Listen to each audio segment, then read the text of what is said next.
दोस्तों गोराया नाम तो शायद आपने सुना ही होगा। जी हाँ, वही गोराया जिसके चहचहाने से हम तुरंत उठ जाते थे। लेकिन अफसोस, अब तो ये बीते समय की बातें हो गई हैं और गोराया मात्र चिड़िया का एक नाम ही रह गया है। बता दे, गोराया उन पक्षियों में से एक थी जो कि इंसानों की सबसे अच्छी दोस्त मानी जाती थी और हमारे बचपन में हमारे घरों में हमारे साथ ही रहा करती थी। वो बात अलग है कि जब से हम इंसान अपनी कमाई में मशरूफ हो गए हैं, तब से हमने इन चिड़ियों का साथ पूरी तरह से छोड़ दिया है और हम भूल भी गए हैं कि गोराया नाम की कोई चिड़िया भी होती है। The royal society for the protection of birds के हालिया सर्वे के मुताबिक पिछले 40 सालों में सभी पक्षियों की संख्या में बढ़ोतरी हुई है, लेकिन भारत में गोराया की संख्या में लगभग 75% तक कमी आई है। वैसे तो दोस्तों दुनिया भर में गोराया की लगभग 26 प्रजातियां पाई जाती हैं, जिनमें से 5 तरह की प्रजातियां भारत में देखने को मिलती हैं, लेकिन अब ये लगभग विलुप्ति की कगार पर है। पर आखिर ऐसा क्या हुआ जो इन सभी गोराया की विलुप्ति का कारण बना,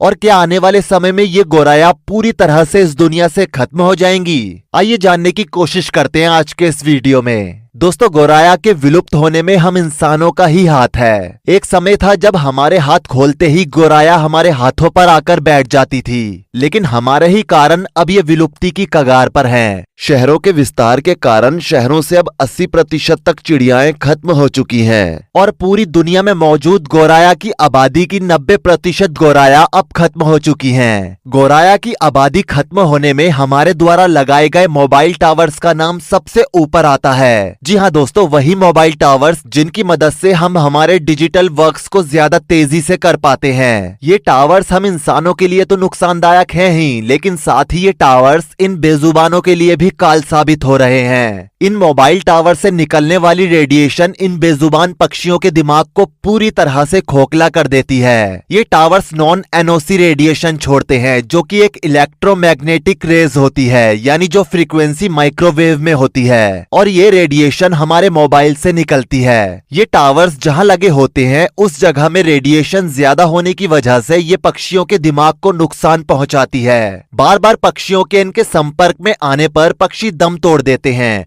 अब ऐसे में एक चीज आप समझिए कि इन टावर से फायदा हमें होता है, तो इसकी सजा इन बेजुबान पक्षियों को क्यों मिल रही है? गोराया के खत्म होने में दूसरा सबसे बड़ा कारण है घरों का पूरी तरह से बंद होना।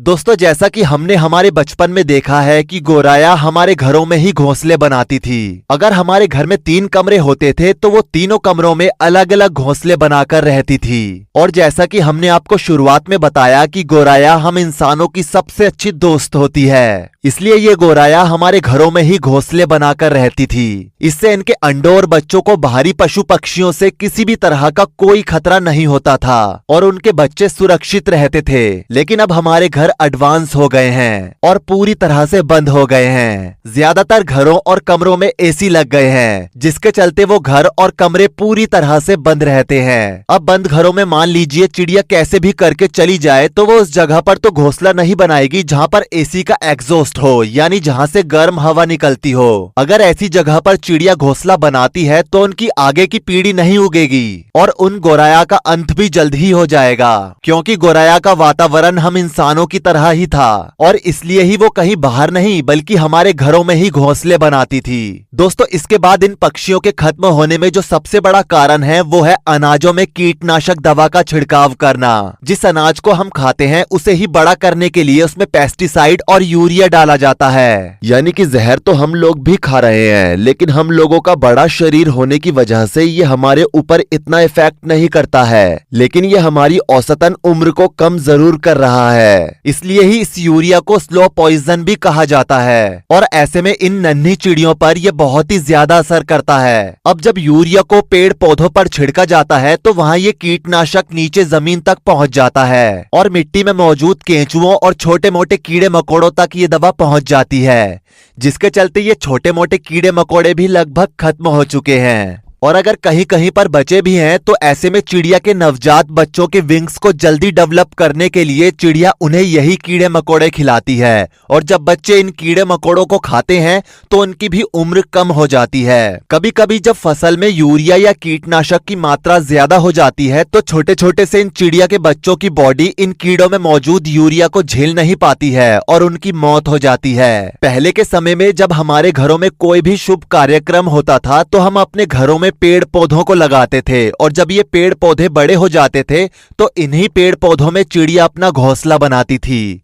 लेकिन आज के समय में हम इतने एडवांस हो गए हैं कि हम घरों में पेड़ पौधे नहीं लगाते। अगर लगाते भी हैं तो विदेशी पेड़ों को लगाते हैं जो कि छोटे होते हैं और ये सिर्फ देखने में अच्छे लगते हैं। उनसे ना ही हमें कोई फायदा है और ना ही हमारे पर्यावरण को। और ऐसे पेड़ पौधों में चिड़िया कैसे घोंसला बनाएगी? चलिए, हम लोग अपने घरों में पेड़ पौधे नहीं लगा सकते, कोई बात नहीं, लेकिन हम लोग इतने मतलबी हो चुके हैं कि अगर कहीं पर पेड़ पौधे लगे भी हैं तो उन्हें भी काट रहे हैं और उन पेड़ पौधों से अपने घरों के दरवाजे, खिड़कियां और फर्नीचर वगैरह न जाने क्या क्या बनवाते रहते हैं। बाकी जहां पर भी जंगल बने हैं वहां पर नई नई कंपनीज खुल रही हैं और वहां के पेड़ पौधों का पूरी तरह से सफाया किया जा रहा है, जिसके चलते अब अगर ये गोराया अपना घर बनाए भी तो बनाए कहां, रहे तो रहे कहां, अपने बच्चों के लिए घोंसलों का निर्माण कहां पर करे? क्योंकि जो एरिया कभी किसी समय पर हम इंसानों से अछूता था उन जगहों पर भी अब हाईवेज बन रहे हैं, रोडों का विस्तार हो रहा है, जिसके चलते उन रोडों पर जितने भी पेड़ पौधे हुआ करते थे जो कि थके हुए इंसानों का और बेजुबान पक्षियों का सहारा बनते थे, आज उन्हें भी काट दिया जा रहा है। दोस्तों, हमारे देश की जनसंख्या लगातार बढ़ती ही जा रही है। किसी समय पर भारत दुनिया में सबसे ज्यादा आबादी के मामले में दूसरे स्थान पर आता था, पर अब भारत ने चाइना को जनसंख्या के मामले में पीछे छोड़ दिया है और दुनिया में सबसे ज्यादा आबादी वाला देश बन गया है। अब जब आबादी बढ़ रही है तो जाहिर सी बात है कि लोगों को रहने के लिए घर चाहिए होंगे। अब ऐसे में जो जंगल किसी समय में इन पक्षियों के रहने का ठिकाना हुआ करते थे वो अब काटे जा रहे हैं और उनमें वही सब हो रहा है जो कि अभी हमने आपको कुछ देर पहले बताया, यानी कि वहां पर बनने वाले घर अब पूरी तरह से पक्के बन रहे हैं। कनेक्शन के लिए वहां पर टावर्स लगाए जा रहे हैं और मकानों में एसी लगाए जा रहे हैं, जिसके चलते इन पक्षियों की विलुप्ति की संख्या लगातार बढ़ती ही जा रही है। अब दोस्तों, जैसा कि हम सभी को पता है कि भगवान द्वारा बनाई गई कोई भी चीज बेकार नहीं होती, उसी तरह से ये गोराया भी हमारे जीवन में अहम भूमिका निभाती है और हमारे देश के विकास में भी अपना योगदान देती है। कैसे, आइए जानते हैं। दरअसल हमारे पड़ोसी देश चाइना में साल 1958 में चाइनीज थ्योरिस्ट माओ जेडोंग ने एक आदेश जारी किया कि उनके देश में जितनी भी गोराया हैं उन्हें मार दिया जाए। इसके पीछे माओ जेडोंग का ऐसा कहना था कि गोराया खेती से अनाज को खाती है और चाइना में बहुत गोराया हैं और वो बहुत ज्यादा मात्रा में अनाज को बर्बाद कर देती है। इसलिए माओ जेडोंग ने ऐसा आदेश जारी किया कि जहां पर भी गोराया दिखाई दे उन्हें वहीं पर गोली मार दी जाए और जो भी गोराया को मारेगा उन्हें इनाम भी दिया जाएगा। कुछ समय बाद ही वहां से गोराया पूरी तरह से विलुप्त हो गई, जिसका दुष्परिणाम ये हुआ कि वहां पर कीड़े मकोड़ों की संख्या बढ़ने लगी। साल 1959 में एक समय ऐसा आया कि वहां की खेती पर टिड्डियों ने हमला कर दिया और पूरी फसल बर्बाद कर दी और साल 1960 के आते आते चाइना में अकाल पड़ गया। अब आप सोच रहे होंगे कि इन टिड्डियों के हमले में इन गोराया का क्या मतलब? तो दोस्तों, आपको बता दें कि जब टिड्डियां छोटी होती हैं तो उसी समय गोराया इन्हें खा जाती है। ना सिर्फ टिड्डियों को बल्कि इस तरह के अन्य कीड़े मकोड़ों को भी गोराया खा जाती है, जो आने वाले समय के लिए हम इंसानों और हमारे देश के लिए किसी न किसी तरह से नुकसानदायक होते हैं। अब जब चाइना में साल 1960 में अकाल पड़ा तो उसमें 30 मिलियन यानी कि 3 करोड़ लोगों की भूख के चलते जान चली गई। तब जाकर वहां की गवर्नमेंट की आंख खुली, पर तब तक बहुत देर हो चुकी थी और चीन से गोराया लगभग विलुप्त हो चुकी थी, जिसके चलते चाइनीज गवर्नमेंट ने रशिया से बात की और वहां से लाखों गोराया को चीन लाया गया। बता दे, गोराया प्राकृतिक संतुलन बनाए रखने में मदद करती है और यही कारण है कि लगभग हर देश में गोराया को कहीं ना कहीं से मंगाया जाता है। लेकिन दोस्तों, हमारे देश में तो अभी भी कुछ गोराया बची हुई हैं और अगर इनके संरक्षण के लिए सरकार द्वारा या हम इंसानों द्वारा कदम नहीं उठाए गए तो जो हाल चाइना का साल 1960 में हुआ था भारत का भी वो हाल होते हुए देर नहीं लगेगी। अब अगर आप भी इन्हें बचाना चाहते हैं तो हमारी बात को ध्यान से सुनिएगा। बता दे, तुर्की में जब भी कोई घर बनाता है तो उस घर के बाहर एक स्पैरो हाउस लगाया जाता है, ताकि अगर चिड़िया घर के अंदर ना रह सके तो कम से कम वो बाहर लगे इन घरों में तो रह सके।